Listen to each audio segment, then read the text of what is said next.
بتشتغل فريلانسر، بتقدم خدمات اونلاين، بتلاقي نفسك دايما بتنزل في اسعارك، العميل يقول لك غالي، تخاف يروح لحد غيرك فتروح منزل في السعر. ده غلط، اكبر غلطه ممكن تعملها في حق نفسك. انا احمد شفيق، مطور ومصمم ويب سابق وحاليا صانع محتوى، يعني عارف كويس قوي احساس انك تتعب في شغلك وما تاخدش حقه. وفي الفيديو ده ان شاء الله هغير لك طريقه تفكيرك في التسعير للابد، هقول لك ليه ما ينفعش تنزل في سعرك، وهقول لك على استراتيجيات بديله هتخلي العملاء يدفعوا لك اكتر وهم مبسوطين. وكالعاده ده مش كلام تنميه بشريه، ده كلام علم نفس، كلام واقعي، كلام هينقذك من دوامه الاسعار الرخيصه. فلو انت عندك الجديه ان انت تبقى ناجح كفريلانسر يبقى لازم تشوف الفيديو ده للاخر. ليه ما ينفعش تنزل في سعرك؟ ليه دي أسوأ حاجة أنت ممكن تعملها؟ الحقيقة في أسباب كتير نفسية ومادية. أول سبب إنك بتوصل رسالة غلط للعميل. لما بتنزل في سعرك بسهولة العميل بيحس إن أنت شغلك مش قيم، وبيحس إن أنت مش واثق في نفسك، وبيحس إن أنت ممكن تنزل أكتر، وده بيقلل قيمتك أنت نفسك في نظره. تاني سبب عندنا إن أنت بتخسر فلوس، وده أوضح ضرر. لما بتنزل في سعرك بتقلل من دخلك، بتضيع تعبك ومجهودك ببلاش. تالت سبب عندنا إن أنت بتجذب العملاء الغلط، اللي هي نوعية العملاء اللي بتركز على السعر بس، ودول غالبا بيبقوا عملاء صعبين، بيطلبوا كتير ومش بيقدروا شغلك، وممكن كمان يتعبوك في الدفع. ثالث سبب بتحرق نفسك. لما بتشتغل بفلوس قليله بتضطر تشتغل اكتر عشان تجيب نفس الدخل، وده بيخليك تتحرق بسرعه وتفقد الشغف لشغلك. السبب اللي بعد كده ان انت بتقلل قيمتك في السوق. لما كل الفريلانسرز في بلد معينه بينزلوا اسعارهم يبقى البلد دي سمعتها كده ان العماله بتاعتها رخيصه. انت مش عماله رخيص، وده بيدمر السوق. الاسعار بتقل، الجوده بتقل، والكل بيخسر. ودلوقتي جه وقت الاسرار. ازاي تبرر سعرك العالي؟ ازاي تخلي العميل يقتنع انك تستاهل؟ ده مش سحر، ده علم. اول حاجه تعملها تركز على القيمه مش على السعر. focus on value not price. ما تتكلمش على السعر في الاول، ركز على القيمه اللي انت هتقدمها للعميل. اشرح له ازاي شغلك هيحل له مشكلته، او هيحقق له هدفه، او هيوفر له وقت وفلوس. خليه يحس ان الاستثمار في شغلك هيجيب له عائد اكبر. تاني حاجه تعملها ابني براند شخصي قوي. build a strong personal brand. الناس بتدفع اكتر للناس اللي بتثق فيهم. ابني لنفسك سمعه كويسه في مجال شغلك. شارك شغلك على السوشيال ميديا، اكتب مقالات، اعمل فيديوهات، خلي الناس تعرفك. تالت حاجه تعملها ان انت تقدم عروض قيمه. offer value added services. ممكن تقدم خدمات اضافيه للعميل من غير ما تزود السعر، زي مثلا استشاره مجانيه، متابعه مجانيه، تصميم صغير مجاني، حاجه كده سريعه وصغيره. اي حاجه تخلي العميل حاسس ان هو كسبان. رابع حاجه تعملها استخدم شهادات العملاء. هم يعرفوا اللغه الانجليزيه بيوز تستيمونيالز. فلو عندك عملاء مبسوطين من شغلك اكتب منهم يكتبوا لك ريفيو او شهاده او تستيمونيال، يكتبوا رايهم في الخدمات بتاعتك، وانشر الشهادات دي على موقعك على الانترنت او على صفحتك على السوشيال ميديا. وحط الكلام ده في عروض الاسعار اللي بتبعتها للعميل عشان يبقى عارف ان انت خدماتك مقدره من ناس تانية. كلام الناس او كلام العملاء بيأثر اكتر بكتير من كلامك انت. خامس حاجه تعملها خليك واثق في نفسك. بي كونفيدنت. اهم حاجه تعملها ان انت تكون واثق في نفسك وفي شغلك. لو انت مش واثق في قيمتك العميل مش هيبقى عنده ثقه فيك. اتكلم بوضوح وثقه عن اسعارك، وما تعتذرش عن الاسعار اللي انت بتقدمها او ان اسعارك غاليه او الكلام ده. اياك. سادس حاجه تعملها استعرض خبراتك. وري للعميل شغلك، وري ان انت قادر وبتعرف، يعني وري ان انت امكانياتك كبيره. وسابع حاجه خليك محترف. محترف في مواعيدك، محترف في طريقه التعامل، محترف في ايميلاتك. عبر عن نفسك كمحترف، انت واحد محترف. طيب لو العميل طلب منك تخفيض اوعى تنزل في سعرك على طول. في استراتيجيات بديله ممكن تستخدمها. زي ايه مثلا؟ قدم عروض مجمعه، اوفر باكجز او بندلز. بدل ما تنزل في سعر خدمه واحده اعمل اوفر في مجموعه خدمات بسعر اقل. قدم خدمات اضافيه، اوفر اكسترا سيرفيسز. بدل ما تنزل السعر زود على قيمه العرض. فممكن مثلا تزود خدمه اضافيه مجانيه. ركز على قيمه طويله الاجل. فوكس اون لونج تيرم فاليوز. اشرح للعميل ازاي شغلك هيفيده على المدى الطويل، ازاي هيوفر له فلوس او هيزود ارباحه او هيحسن صورته. اعرض خيارات دفع مرنه. اوفر فليكسبل بيمنت اوبشنز. ممكن تقسم المبلغ على دفعات او تاجل الدفع لفتره معينه. كن مستعدا للانسحاب. be prepared to walk away. مش لازم تقبل اي عميل. لو العميل مش مقدر شغلك وما عندوش استعداد ان هو يدفع لك الفلوس اللي تستحقها يبقى الافضل انك تنسحب. التفاوض فن مش مجرد مساومه. في كام خطوه لازم تعملها عشان تقفل الصفقه باعلى سعر ممكن. اول حاجه اسمع اكتر ما تتكلم، او listen more than you talk. افهم احتياجات العميل بالظبط، اساله اسئله مفتوحه، خليه يتكلم عن مشاكله واهدافه. تاني حاجه ركز على القيمه. فكر العميل بالقيمه اللي انت هتقدمها له. ازاي شغلك هيحل له مشكلته او هيحقق له اهدافه. لا تكن اول من يذكر السعر. don't be the first to mention price. خلي العميل هو اللي يقول لك ميزانيته الاول. لو ما قالش يبقى انت ساعتها ممكن تساله عن ميزانيته. نمرة 4 ابدأ بسعر أعلى. start high. ابدأ بسعر أعلى من اللي أنت عايزه علشان يبقى عندك مساحة للتفاوض. نمرة 5 قدم مبررات للسعر. justify the price. اشرح للعميل ليه سعر غالي. قول له على خبرتك ومهاراتك وجودة شغلك والنتائج اللي أنت حققتها للعملاء التانيين. نمرة 6 خليك واثق بي كونفيدنت، خليك واثق في سعرك، ما تعتذرش عنه، ما تديش احساس للعميل ان انت بتعلي عليه. نمرة 7، خليك مستعد للتنازل. بي prepared to compromise. مش لازم تاخد كل اللي انت عايزه، خليك مستعد للتنازل شويه بس مش كتير. حافظ على قيمتك، ما تخافش من الرفض. don't be afraid of rejection. مش كل العملاء هيوافقوا على سعرك وده شيء طبيعي.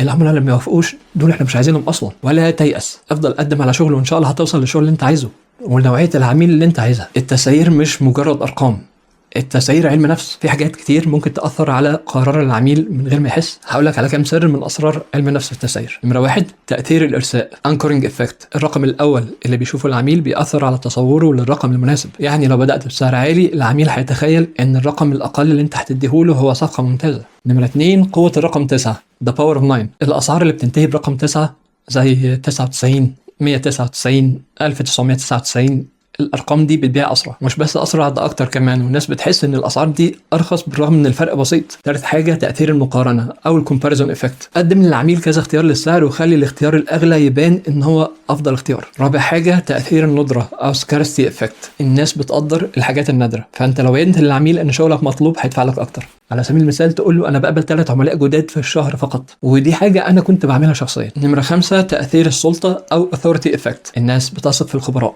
فابني لنفسك سمعه ان انت خبير في المجال بتاعك. التقطير او فريمنج اللي هو تحط حاجه جوه اطار. يعني نفس السعر ممكن يبان غالي او رخيص حسب ما انت هتعرضه ازاي. يعني مثلا بدل ما اقول الخدمه دي قيمتها $100، لا انا هقول تكلفتها $100 فقط، وهقدم قائمه بالمزايا بتاعت الخدمه دي. طيب في اخطاء شائعه في التسعير لازم تتجنبها علشان ما تخسرش فلوس او عملاء. اول خطا انك تقيم شغله باقل من حقه under valuating your work. ما تخافش تطلب السعر اللي انت تستحقه، اعرف قيمه شغلك وما تنزلش عنها بسهوله. تاني خطا هو تحديد سعر ثابت لكل حاجه fixed price for everything. مش كل المشاريع زي بعضها، لازم تكون مرن في اسعارك وتغير التسعير حسب حجم المشروع ووقته وصابته. ثالث خطا هو عدم احتساب كل التكاليف not calculating all costs. احسب كل التكاليف اللي هتدفعها عشان تنفذ المشروع، وقتك، كهرباء، انترنت، البرامج اللي هتستخدمها، تسويق، الاشتراكات، كل حاجه. وبرضه احسب هامش ربح مناسب. نمرة 4، عدم مراجعه الاسعار بانتظام. راجع اسعارك كل فتره، شوف اسعار المنافسين وعدل اسعارك حسب الحاجه. نمرة 5، الخوف من الرفض او fear of rejection. ما تخافش تطلب السعر اللي هتستحقه، مش كل العملاء هيوافقوا على السعر ده،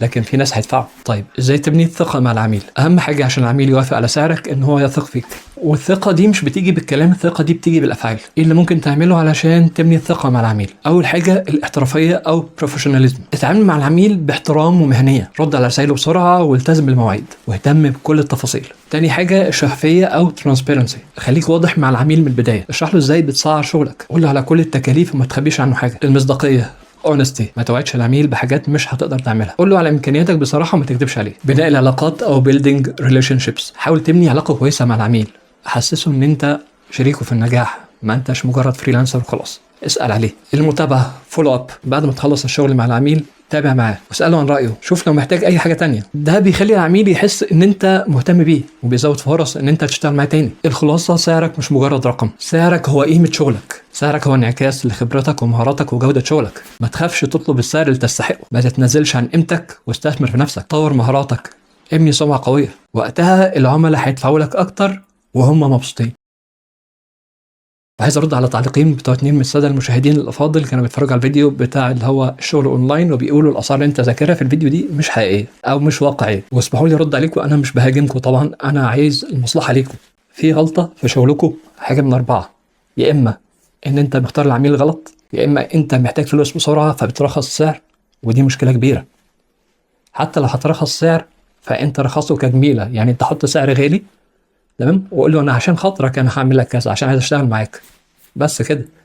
لكن ما يبقاش السمعه بتاعتك ان انت سعرك قليل. ثالث حاجه، انت ممكن تكون مركز على الشغل الغلط، على السوق الغلط. يعني ممكن تكون شغال في المنطقه العربيه مثلا ومش لاقي عملاء كبار، العملاء قليلين مثلا. طيب ليه ما تنتقلش للعملاء بتوع اوروبا وامريكا؟ واسال اي حد من الفريلانسرز اللي شغالين بره، او خش على ابورك وشوف الاسعار عامله ازاي.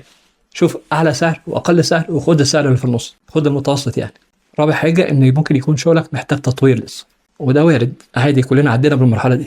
انا مش بنتقص من شغلك، لكن كلنا عدينا من المرحله دي، فهتطور من نفسك وان شاء الله هتوصل للارقام دي. ومش معنى ان انا شغال في السوق المحلي لفتره طويله باسعار رخيصه ان شغلي يناسب الشغل بتاع بره، لا. العميل بتاع بره متطلب وليه احتياجات معينه وليه ذوق معين، ادرسهم وان شاء الله هتمشي. دلوقتي جه دورك، انا عايز اقول لك 3 حاجات. نمره 1، اشترك في القناه وفعل الجرس. ليه؟ عشان الفيديوهات اللي جايه ان شاء الله هتكون اقوى واقوى.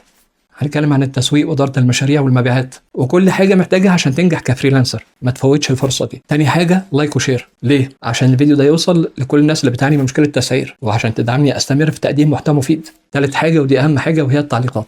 يا ريت تكتب لي إيه أكتر تحدي بيواجهك في تسعير خدماتك وأنا إن شاء الله هرد على التعليقات كلها وأعمل فيديوهات عن المشاكل اللي بتواجهوها. منتظر الفيديو القادم هيكون عن اختراق سوق الأونلاين اللي فيه منافسة عالية إن شاء الله. واللي ما شافش الفيديو بتاع الشغل اونلاين يا ريت يشوفه. هسيب لكم برضه رابط ليه في اخر الفيديو. اشوفكم على كل خير، صحه وسلامه وسعاده. احمد شفيق.